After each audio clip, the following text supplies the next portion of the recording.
It is a overcast and gloomy morning here in the Midwest, although the temperatures are going to be tolerable today. We've got rain coming down, and the post-Christmas kind of gloom sets in before the advent of the new year. So are you feeling a little bit gloomy today, Barrett, or are you on a sunny upward curve? I'm doing pretty good, but somehow this rainy weather around the holidays makes me think of the song "I'm Dreaming of a Wet Christmas." Well, it certainly is being provided for you because we normally have snow on the ground, but this year we are getting lots and lots of rain. Well, I do think that every now and then there are some, benefits of global warming, which is, there tends to be less snow in the winter here in the Chicago area than there used to be a few decades back. So it's a lot less shoveling to do. Well, it's the constant pendulum. We go through cycles in both directions, and technically, we still haven't left the last ice age. I mean, we still have like 200 more years, is what they had projected for the exit from the last ice age. Yeah. And then who knows what's going to happen, but Well, I remember watching that movie and I did feel like it went on forever and ever. So, no. hmm. Yes, well, when it becomes even more visceral, we'll have something to really chat about. And all the people living along the coast will be packing their bags and climbing the nearest mountain. I think I did see that movie too. That was a good one. Well, there's the day after tomorrow. That was a good cataclysmic movie. And then what was it, 2012, where California fell into the ocean? So The whole planet got ravaged in that one. that's true. Hawaii went up in flames, and all of the islands erupted, and Africa was the only final place that seemed to have some sort of stability to it. Yeah, well, I suppose these movies are blockbusters, much like when there's a car crash on the side of the road, everyone has to slow down and get a good look. So, Yep, rubbernecking in the theater. So we do love our pageants of gore and doom and destruction. yeah, well, it fits with exactly what the course is teaching us, right? In chapter 19, in these sections of the obstacles to peace, Jesus tells us, that we're not afraid of guilt, death, and, all these things, that we are attracted to them. We are attracted to guilt and death. And so we see these things happening, I think, a little more explicitly in things like horror movies, where all these people watch movies where people are cut up and, bodies are chopped to bits and some pretty nasty things. Um, but any time where there's some sort of disaster movie, it really is a draw to pain and fear and suffering. And not that these movies can't be entertaining and well done too, um, but it's just a very evocative symbol of what we're going through, and it really leads us nicely into the section that we wanted to talk about today, which is the last section in the text in chapter 31, the section entitled "Choose Once Again." So just even the title of this section is a really good point, right? That our power in any moment is that we can choose once again.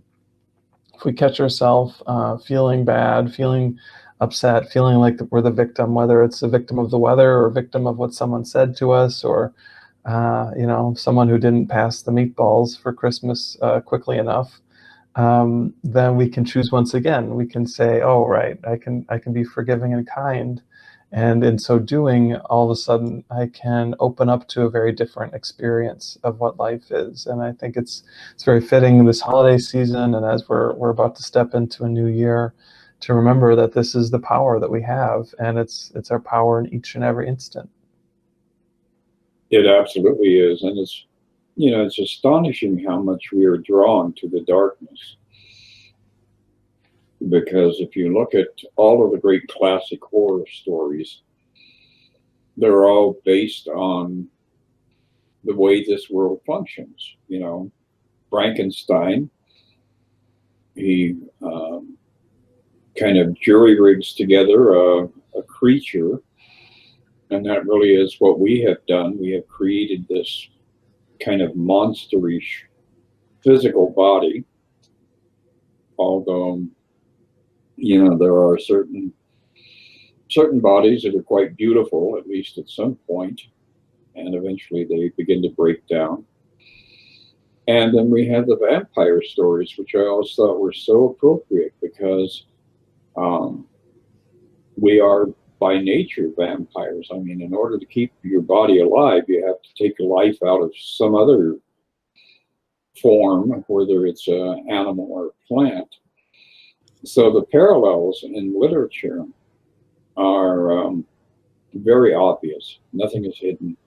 And again, it's like you said, it's a matter of choices.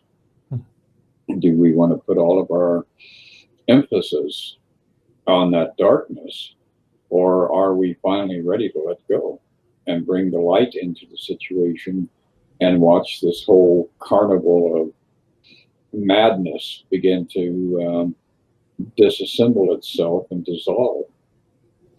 It's true. It's true. And it fits so well. As this section starts out, Jesus says, temptation has one lesson it would teach in all its forms, wherever it occurs.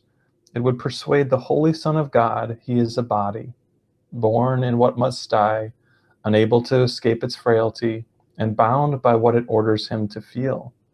It sets the limits on what he can do. Its power is the only strength he has. His grasp cannot exceed its tiny reach. So this is, again, what we all think we are. And it leads right into this next very powerful sentence. He says, would you be this if Christ appeared to you in all his glory, asking you but this? Choose once again if you would take your place among the saviors of the world, or would remain in hell and hold your brothers there. For he has come, and he is asking this. So he really just emphasizes so strongly, this is what we're doing. This is what we're doing. Every time we see someone and we make them out to be good or bad, we make them out to be the cause of our happiness or the cause of our upset, we are saying on some level, you are a body, I am a body, separation from God is real. And again, it doesn't seem like that, right? We don't go around consciously thinking these thoughts, but that is what's happening again and again and again. And he's basically saying, look at what you're doing. Look at what you're doing and the result that it has. When you attach yourself to this thought system, the outcome is more pain. The outcome is more sadness. The outcome is more sorrow and suffering. And is this what you want? He's helping us to see that we are making this choice. Again, it feels like maybe for most of our life, we've been making this choice all the time, but just on a mostly unconscious basis. And he's helping us to bring this choice we're making into the light so we can see what's happening. We can't really know that we're choosing this until we're looking at it. And that's the first step. That is to bring this all up, look at what's happening, and then all of a sudden, again, that power returns to you, that power to choose what you want to do. It's so very true. And it, you know, as we continue to move forward here in this particular passage, it says, how do you make the choice? How easily is this explained? You always choose between your weakness and the strength of Christ in you. So that really narrows it down to the obvious, which is, are you going to be this ego creature that you have created? Or are you in fact going to be, you know, the Christ that you were created by God as being? And I remember in the New Testament, the story of this child who was plagued by, you know, I think he had speech problems and he had some other physical problems.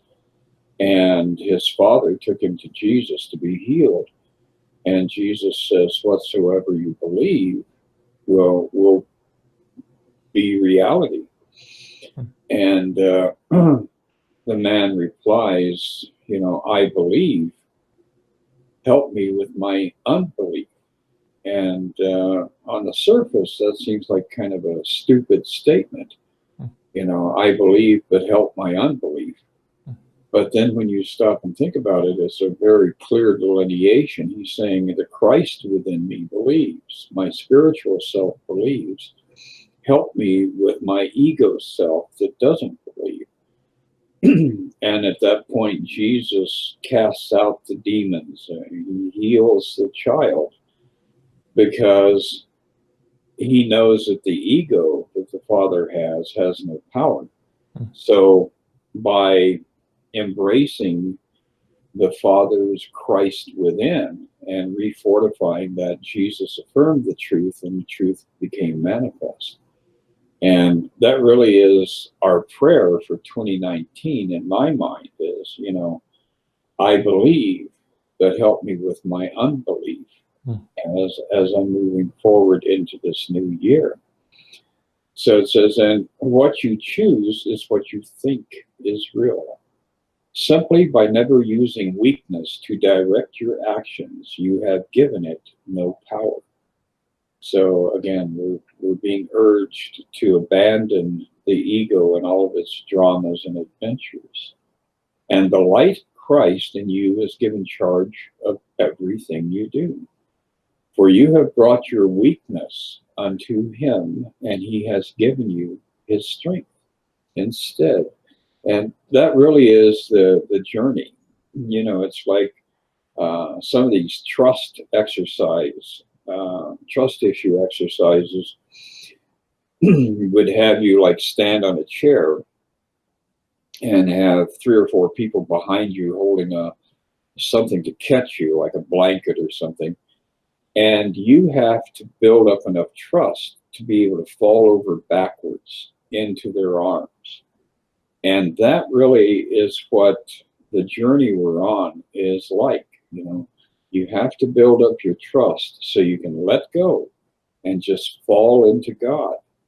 And that can be the most difficult thing in the world to confront, but it is the most worthy thing that you can aspire to. And I think that, with the end of the year, that's something that we could set as a high standard, as a goal for the coming year, and to make that the sole thing that we are trying to achieve, that just simple and total release of our fear of just falling into the arms of God. Yeah. And that trust is something that increases as we keep practicing, right? We go deeper and deeper with this, and we see all the ways that trusting Spirit is justified, and it really gives us what we're wanting. And we just get more and more willing to trust because we see the positive benefits that trusting has. And there's that whole great section in the Manual for Teachers, The Development of Trust, that talks about this in more depth, about the journey that we go through. I highly recommend that. But this section that we're on today really is so good, and it's full of all these amazing nuggets. So the next paragraph continues. It says, "Trials are but lessons that you failed to learn, presented once again. So where you made a faulty choice before, you now can make a better one, and thus escape all pain that what you chose before has brought to you. In every difficulty, all distress, and each perplexity, Christ calls to you and gently says, 'My brother, choose once again.'" Right? So we've got this help. We just need to keep remembering to ask for it. And this help will lead us through all of these trials, all of these lessons, all of these challenges that we've had in numerous ways throughout our whole life. And because we're getting more and more willing, we're also starting to get more and more the benefit of this practice. And the benefit of this practice is greater experiences of peace, deeper experiences of love, less and less grievances that we hold against the people in our lives. And this results in just a deeper, happier experience. This is definitely a lifelong journey for all of us, but it's something that starts paying dividends as we do the work.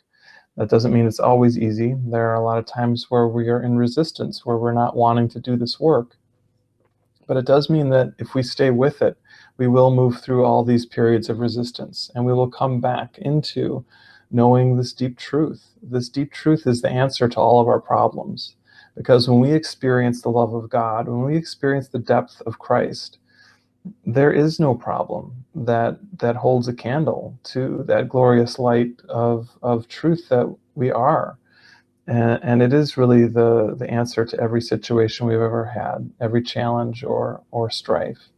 So that's why we stick with this, because to have that opening happening within us, it just sort of clears away all the shadows, and it helps us to know that we've always been safe all along.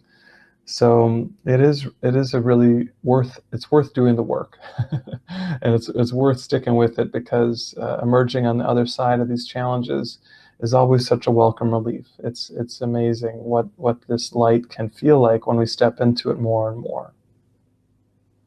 And it's such an easy thing after you get past the fear factor. That's such a manufactured, self-created issue.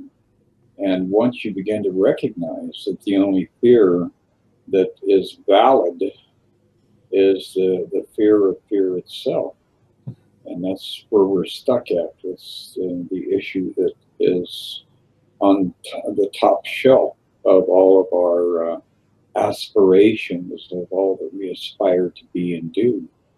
It goes on to say here that he would not leave you comfortless, alone in dreams of hell, but would release your mind from everything that hides his face from you.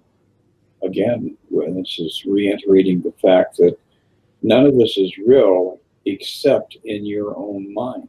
You have created the circumstances. You are not a victim. And it's hard for a lot of people to approach that idea, especially if they're projecting things outside themselves. They become this, savior for animals and savior for abused children or abused women or abused men or whatever. All of this abuse is a belief that something can happen to you apart from what you have created or what you have attracted by your own thinking to happen to you. So it gets very difficult to have conversations with people who don't have that insight available to them yet. It will come to them, it will come to all of us at some point in time. But the truth is, even the people in Yemen, that right now we're seeing all the imagery of these starving souls, and it's hideous, and we want to help them, and we are striving to try and intercede. But the truth is, we have to send our healing thoughts from our mind into their minds. That's the only way that is going to be rectified. All of the misery in this world is an acting out of this sense of guilt and shame and disconnection from God, our source. So it becomes a struggle at times to share these visions and these ideas, especially with people who are not willing or ready to hear what's being said. So a lot of times we have to revert back to doing the work on an inner level and not go out there and, grab a soapbox and stand on the street corner pounding the Bible, because all that's going to do is just cause people to retreat even more deeply into this self-inflicted sense of limitation, fear, and self-loathing. So it really is it's a thing where we have to stop trying to fix it and allow ourselves to be led by the Christ within us, to say the right thing at the right time and do what is appropriate in order to get these ideas out there and disseminated into the world. Yeah. And it's a really good point. I would say the other reason that I haven't really gotten out there and stood on too many soapboxes is because they just don't make soapboxes like they used to. I can't find a decent one that holds my weight anymore. I mean, I don't know what's happening with soapboxes these days. Well, they shifted from being made out of wood to cardboard, which is, you know, that fatal next step in the evolution of de-evolution. Actually, that was a little before my time. I don't think I've ever seen a box that held soap that would be strong enough to hold someone up. So. I have vague memories of that. And, you know, they used to ship fruit in these wooden containers. And so those fruit boxes were really handy to keep around, especially if you felt, you know, a compulsion to get on the street corner and start pounding the Bible. Yeah. Well, as we know from the course says, you know, do not seek to change the world, rather change your mind about the world. So that's the concept that we're getting to so much is it always is an inside job, right? Whatever it is we're doing, if you feel called to go help people who've been abused or animals who need help, definitely do that, right? But what happens as you do this work is you start to get more and more that that's not where your source of happiness lies, right? You may feel good doing this work, but it's just a reflection of this inner light that is within you. And you see that you can have this experience of inner light in and more circumstances. So it's not dependent on what's happening on the outer circumstance. So you can still be helpful in whatever way you feel called to in the world, but you just experience it a bit differently. You don't quite put the same level of importance on it that you once did. I guess just because you're really getting more and more that this world is an illusion, and these things are not really happening here. So you can of course do whatever you like to do, but you just kind of have a different angle on it. It doesn't feel the same way. And again, this sort of fits right with this next paragraph too. He says, the images you make, right? Anything in this world are the images that we make. The images you make cannot prevail against what God himself would have you be.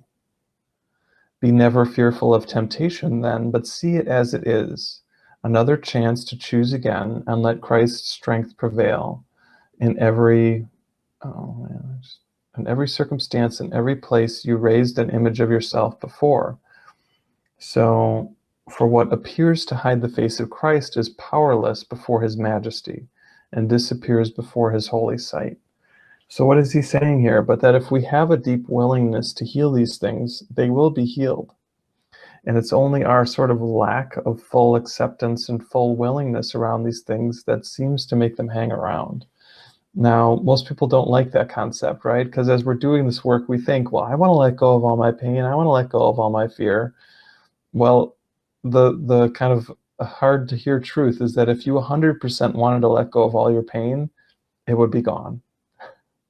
So what that tells you is that you're not at 100%.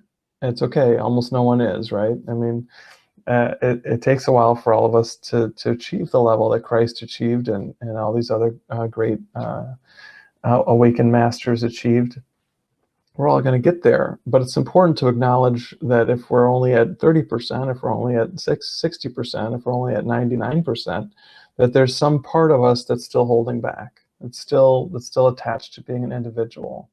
And to acknowledge that and to do so non-judgmentally towards ourself and our situation really helps us to find that kindness and compassion to keep going forward and keep chipping away so that that number gets higher and higher in our life, which again means that we feel happier and more free and that we're less bothered by the things that happen in our life. And we're able just to extend love and kindness without exceptions. So that's our path that we're on, and again, it all sort of fits together. Very true.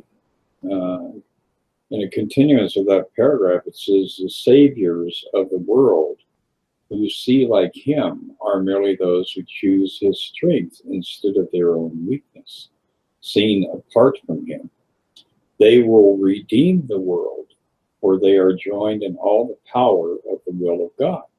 And what they will is only what he will. So again, we're being offered that idea of absolute surrender of our own agendas and to slide into expressing the truth of who we are, which is to bring forth the voice of God within us. And that can get very confusing at times. You are constantly listening to the ego's brain chatter, and it's a pulling back, a slowing down, until you can finally begin to separate yourself from this ongoing interior dialogue and ultimately arrive at a place where you're at peace during the hours of the day when you are not being called to actually take action.